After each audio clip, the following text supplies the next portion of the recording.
పెళ్లి చేయించాలంటే విసిగేస్తుంది మాకు.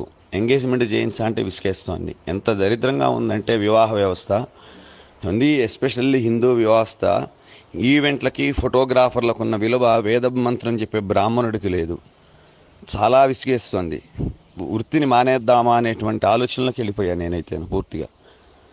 అసలు కనీసం వివాహం జరుగుతుంటే కన్యాదానం చేసేటప్పుడు కన్యాదాత, అమ్మాయి ముగ్గురు కూడా శ్రద్ధగా నీళ్ళు తల్లి దారబోస్తుంటే అమ్మాయిని భర్త దారబోయాలి, కన్యాదారబోయాలి. ఎవరిని చూస్తూ ఉండాలి? తమ కుమార్తెను చూస్తూ ఉండాలి. అలాంటిది ఫోటోగ్రాఫర్ని చూస్తూ ఉన్నారు.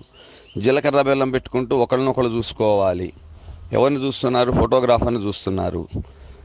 మంగళసూత్రం గడుతూ ఉంటే అమ్మాయి మంగళసూత్రాలను పట్టుకొని తన్మయత్వంతో భర్త ముడి వేస్తుంటే ఆ చేతులు నుదిరి వెనక మెడభాగంలో తగులుతూ ఉంటే ఆ తన్మయత్వంతో అమ్మాయి పరవశించిపోవాలి. కానీ ఏం చేస్తున్నారు?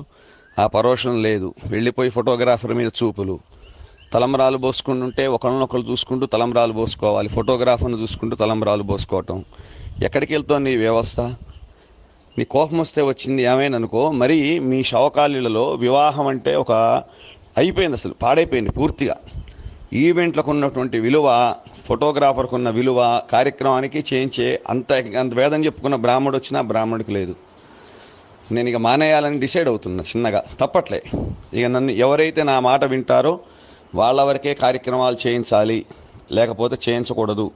అవసరమైతే 2 గేదెలను పెట్టుకుని పాలు పిండుకుని నేను బతుకుతానేమో కానీ అమ్మో, అసలు బ్రాహ్మణుడికి విలువ లేకుండా ఫోటోలకి వాటికే ఉన్న విలువ చోట కార్యక్రమం చేయించడం అంత భ్రష్టత్వం ఇంకొకటి లేదనిపిస్తోంది.